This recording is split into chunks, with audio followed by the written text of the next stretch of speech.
Hello everyone. आज हम पढ़ेंगे chemical properties of acids and base.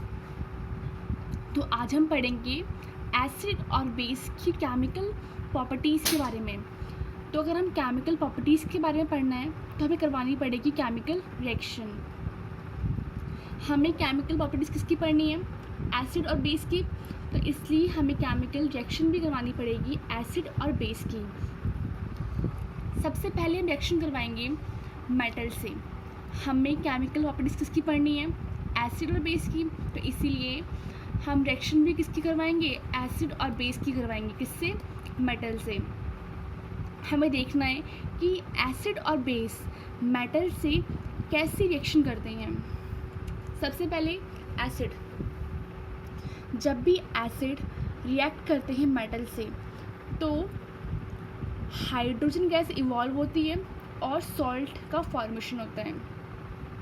Example के लिए हमने लिया हाइड्रोक्लोरिक एसिड और उसकी रिएक्शन करवाई सोडियम मेटल से, तब बना।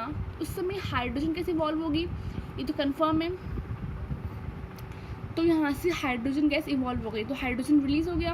अब क्या बचा? क्लोरीन और सोडियम। तो यहाँ से बन जाएगा सोडियम क्लोराइड जो कि एक सॉल्ट है। सेकेंड एग्जाम्पल, हमने एसिड सेम लिया हाइड्रोक्लोरिक एसिड और मेटल लिया हमने जिंक। तो यहाँ से हाइड्रोजन गैस इवॉल्व हो जाएगी और क्या बचा? यहाँ पे क्लोरीन और यहाँ पे जिंक। तो यहाँ बन गया जिंक क्लोराइड जो कि सॉल्ट है और यहाँ से हाइड्रोजन गैस इवॉल्व हुई। ये हमने देखा एसिड के बारे में। अब हम देखेंगे बेस के बारे में कि बेस मेटल से कैसे रिएक्शन करता है। तो हमने लिया बेस। जब भी कोई भी बेस मेटल से रिएक्शन करेगा तो उस समय वो बनाएगा सॉल्ट और वहाँ पर हाइड्रोजन गैस इवॉल्व होगी। एग्जाम्पल के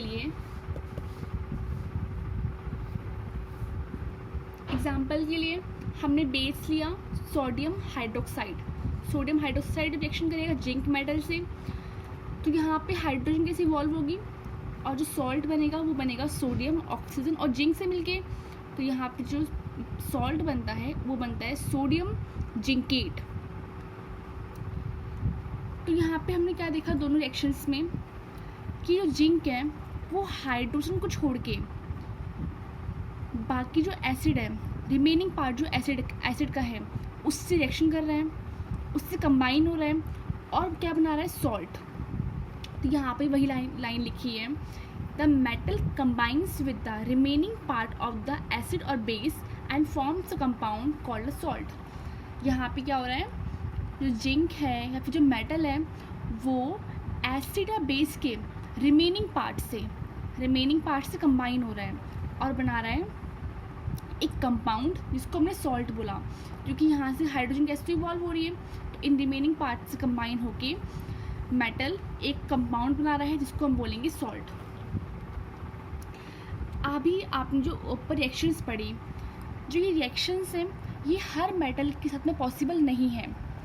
जैसे क्यों? देखो, ये एक रिएक्टिविटी सीरीज़ है जिसके बारे में मैंने क्लास 10th के चैप्टर नंबर 1 के डिस्प्लेसमेंट रिएक्शन की वीडियो में बताया था।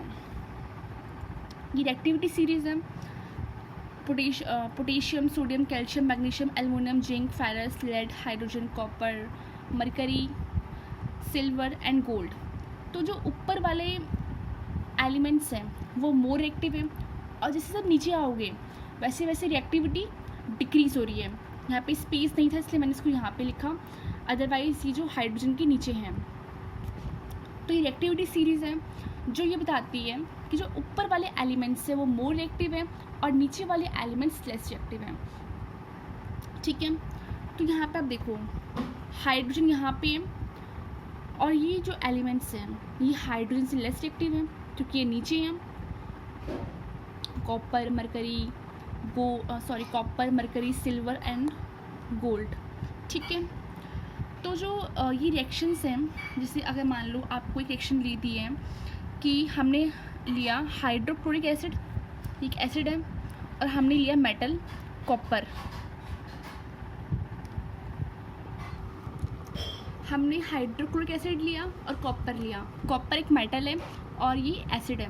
हमें पता है जब भी एसिड रिएक्शन करता है मेटल से तो क्या बनता है? सॉल्ट और हाइड्रोजन गैस, ठीक है। सॉल्ट कैसे बनता है? जब कॉपर हाइड्रोजन को हटा देता है और क्लोरीन से मिल जाता है, ठीक है, क्योंकि हाइड्रोजन गैस इवॉल्व होती है। तो मतलब कॉपर यहाँ से हाइड्रोजन को हटा देगा, हटाना मतलब डिस्प्लेस कर देगा। पर हमने यहाँ पर देखा कि जो हाइड्रोजन है वो तो मोर रिएक्टिव है as compare to copper, mercury, silver और गोल्ड। तो यहाँ पे तो डिस्प्लेस ही नहीं कर पाएगा। जब डिस्प्लेस ही नहीं करेगा तो हाइड्रोजन किसी इवॉल्व ही नहीं होगी और सॉल्ट ही नहीं बनेगा, तो रिएक्शन पॉसिबल ही नहीं है, ठीक है।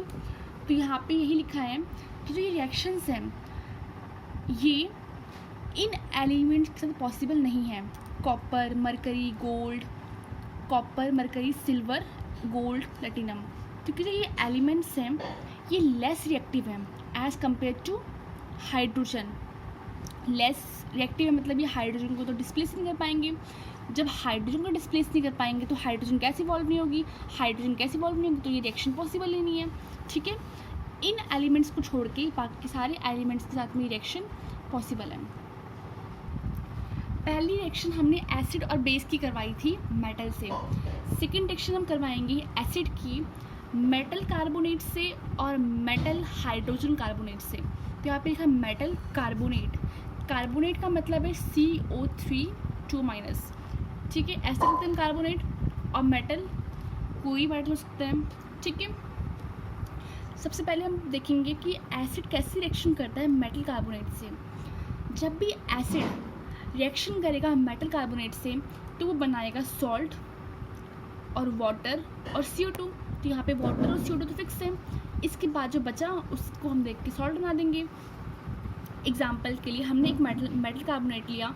मेटल यहाँ पे क्या है? सोडियम और कार्बोनेट CO3 है, तो यहाँ से बन गया Na2CO3, क्योंकि सोडियम की वैलेंसी 1 है और कार्बोनेट की 2 है, तो Na2CO3, ठीक है। एसिड हमने लिया हाइड्रोक्लोरिक एसिड, ठीक है। यहाँ पे तो फिक्स है कि वाटर और CO2 बनेगा, तो यहाँ पे वाटर और CO2 बन गया। अब देखो क्या बचे यहाँ पे, हाइड्रोजन यहाँ से गया, CO2 यहाँ से गया, तो क्या बचा यहाँ पे Na बचा और Cl बचा, तो इससे बन गया सोडियम क्लोराइड जो कि एक सॉल्ट है, ठीक है। अब यहाँ पे एक अगर आपसे बोला कि जो हमें CO2, अगर जो CO2 इस रिएक्शन में बनी है, अगर इस CO2 को हम पास करते हैं, ठीक है, किससे? लाइम वाटर से।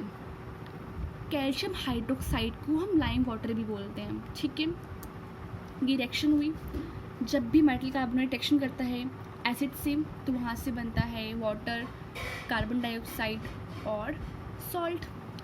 अगर हम इस CO2 को, इस कार्बन डाइऑक्साइड को पास करते हैं लाइम वाटर से तो क्या होता है? देखो ये लाइम वाटर है, कैल्शियम हाइड्रोक्साइड जिसको स्लैग लाइम भी बोलते हैं और लाइम वाटर भी बोलते हैं, ठीक है।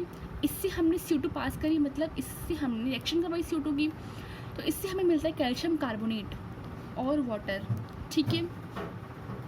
कैल्शियम कार्बोनेट जो कि एक प्रेसिपिटेट है, प्रेसिपिटेट मतलब एक इनसॉल्यूबल सब्सटेंस है और वाइट कलर का है, जिसकी वजह से ये मिल्की लगता है, ठीक है। तो क्वेश्चन ऐसा भी आता है कि जब हम लाइम वाटर से पास करते हैं CO2 को तो एक मिल्की सा कुछ अपीयर होता है, एक मिल्की सब्सटेंस फॉर्म होता है, वो क्या है? तो आपको बोलना है वो कैल्शियम कार्बोनेट है, ठीक है, जो कि एक वाइट कलर का प्रेसिपिटेट है, जो मिल्की है और इनसॉल्यूबल है, वो कैल्शियम कार्बोनेट है, ठीक है। इसके बाद बोला, ठीक है, कि आपको एक्सेस CO2 पास करनी है, ठीक है, मतलब पहले आपने CO2 पास करी लाइम वाटर से, उसके बाद बोला एक्सेस CO2, एक्सेस अमाउंट में, ज़्यादा अमाउंट में आपको कार्बन डाइऑक्साइड पास करनी है। एग्जाम्पल लेते हैं, ठीक है। देखो आपको बोला कि आपको कुकिंग करनी है, तो आपको एक वेसल दिया, इसमें खाना है, ठीक है, और आपने इसे कुक किया, ठीक है। आपने कुकिंग करी तो ये खाना आधा पक गया, 50% पक गया। फिर आपको बोला कि अब आपको और पकाना है इसको, ठीक है, आपको और हीट देनी है। तो अब जब हीट दोगे तो जो 50% रिमेनिंग है वो पकेगा, ठीक है। आप, ठीक है, देखो यहाँ पे भी वही हो रहा है। आप जब CO2 पास करोगे वो इसमें पास होगी ना, यहाँ पर जैसे आप जो हीट पास करी, जो अनकुक्ड फूड था उसमें पास करी, तो वैसे ही अब आप जो एक्सेस CO2 पास करोगे तो वो प्रोडक्ट को अफेक्ट करेगी। तो कैल्शियम कार्बोनेट मिला हमको और वाटर मिला, और इसमें हमने CO2 पास करी, तो इससे हमें मिलता है कैल्शियम हाइड्रोजन कार्बोनेट, ठीक है, जो कि वाटर में सॉल्यूबल है। और कैल्शियम कार्बोनेट वाटर में इनसॉल्यूबल था क्योंकि ये प्रेसिपिटेट है, और जो प्रेसिपिटेट होते हैं वो वाटर में इनसॉल्यूबल होते हैं। देखो यहाँ पे हुआ क्या, दोबारा समझते हैं। आप खाना पका रहे हो, ठीक है, और खाना पकते पकते आधा पक गया, 50% कुक हो गया और 50% अनकुक्ड है, ठीक है। अब जब हीट पास करोगे वो हीट उस अनकुक्ड फूड को पकाएगी, है ना, मतलब जो अब जो पकेगा वो जो अनकुक्ड वाला पार्ट है वो पकेगा, है ना, जो प्रोडक्ट था वो पकेगा। ये तो नहीं है ना कि अगर आप दोबारा से हीट दोगे तो दोबारा से जो नॉर्मल कंडीशन थी, नॉर्मल फूड था वो पकेगा, नहीं ना, जो अनकुक्ड था वो पकेगा। तो वहाँ पे भी वही है, पहले आपने CO2 पास करी तो आपको ये मिला, कैल्शियम कार्बोनेट और वाटर मिला। अब दोबारा से और CO2 पास कर रहे हो, जो ये मिला है तो आप इसको दे रहे हो ना CO2, अब इसको तो नहीं दे रहे क्योंकि अभी ये मिल चुका है, आप और पास कर रहे हो। जैसे एक लकड़ी जलाई आपने और राख बन गई वो, और फिर आप दोबारा से उसको CO2 दे रहे हो, तो राख में लगेगी ना आग, राख में ऑक्सीजन जाएगी, ठीक है। तो वैसे ही यहाँ पे है, अब जो वो CO2 है वो यहाँ पे इससे रिएक्शन करेगी, इस प्रोडक्ट से रिएक्शन करेगी क्योंकि ये एक्सेस CO2 है, ठीक है। तो इस समय बनता है कैल्शियम हाइड्रोजन कार्बोनेट जो कि वाटर में सॉल्यूबल है। अब हम देखेंगे कि मेटल हाइड्रोजन कार्बोनेट कैसे रिएक्शन करता है एसिड से। हाइड्रोजन कार्बोनेट मतलब HCO3, ठीक है, और मेटल कुछ भी हो सकता है। तब बनता है salt, water and carbon dioxide. तो हमने एक मेटल हाइड्रोजन कार्बोनेट लिया, सोडियम हाइड्रोजन कार्बोनेट, ठीक है, इसकी रिएक्शन हमने करवाई हाइड्रोक्लोरिक एसिड से, तो वाटर और CO2 बनना कंफर्म है।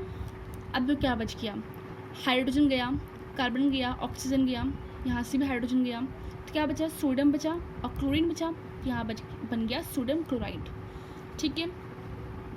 सेकेंड हमने सेम मेटल हाइड्रोजन कार्बोनेट लिया, सोडियम हाइड्रोजन कार्बोनेट, और इसकी रिएक्शन हमने करवाई सल्फ्यूरिक एसिड से, H2SO4 से।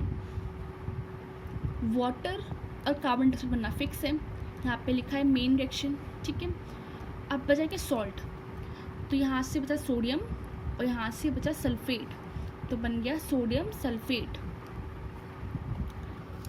अब हम देखेंगे कि एसिड बेस से कैसे रिएक्शन करता है, मतलब एसिड और बेस आपस में कैसे रिएक्शन करते हैं।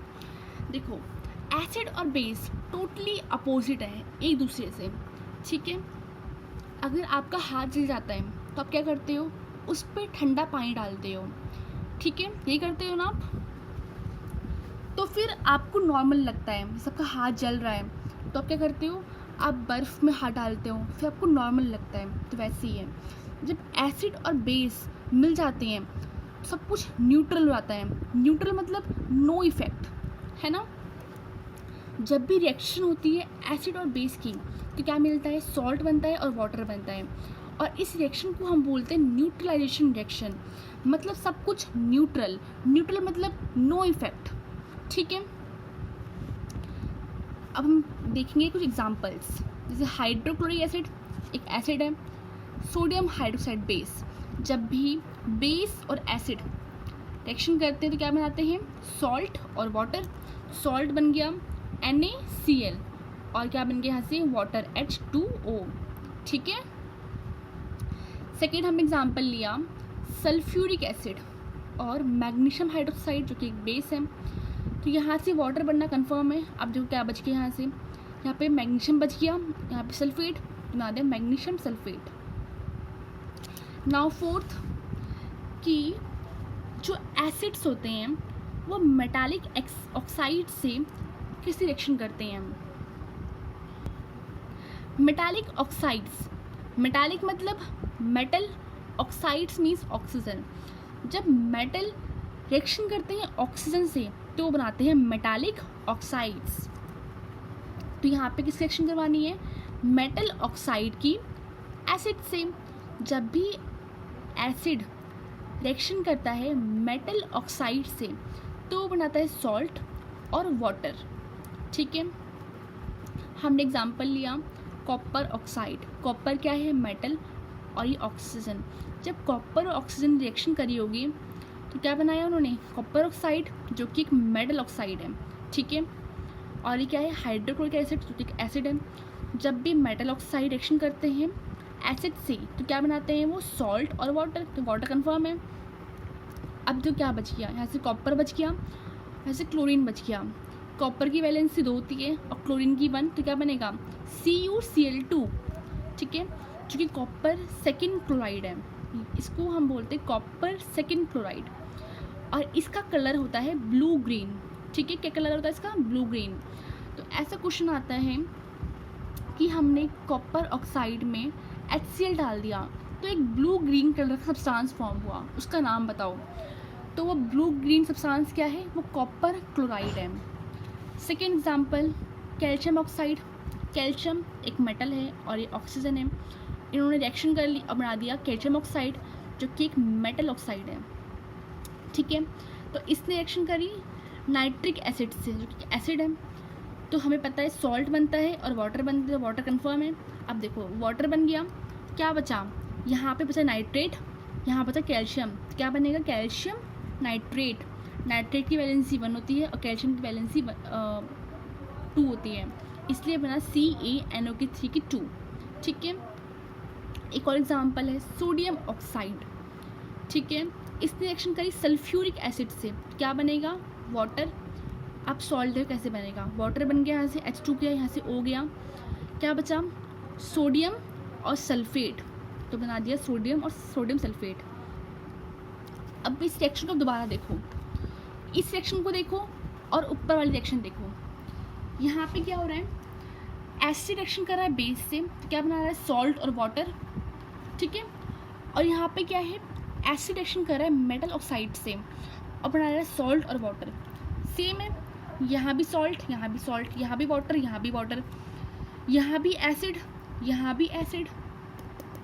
ठीक है, तो ज़रूरी मेटल ऑक्साइड क्या होगा, ज़रूरी बेस होगा, है ना, तभी तो इस सेम बिल्कुल रिएक्शन हो रही है। तो जो ये मेटल ऑक्साइड है इसको हम बेसिक ऑक्साइड भी बोलते हैं। ठीक है, यहाँ पे देखो, तो इसीलिए जो यहाँ पे मेटालिक ऑक्साइड्स हैं इनको हम क्या बोलते हैं, बेसिक ऑक्साइड्स, क्योंकि रिएक्शन बिल्कुल सेम टू सेम है, किसकी तरह, न्यूट्रलाइजेशन रिएक्शन की तरह। ठीक है, जो ऊपर रिएक्शन थी एसिड और बेस की रिएक्शन थी उसको हमने क्या बोला था, न्यूट्रलाइजेशन रिएक्शन। तो ये रिएक्शन बिल्कुल सेम है। यहाँ पे देखो, यहाँ पे एसिड है और वहाँ पे बेस था यहाँ पे इसकी जगह, तो इसलिए हमने इसको बोला बेसिक ऑक्साइड। ठीक है, आप मेटालिक ऑक्साइड बोलो या बेसिक ऑक्साइड बोलो, बात सेम है।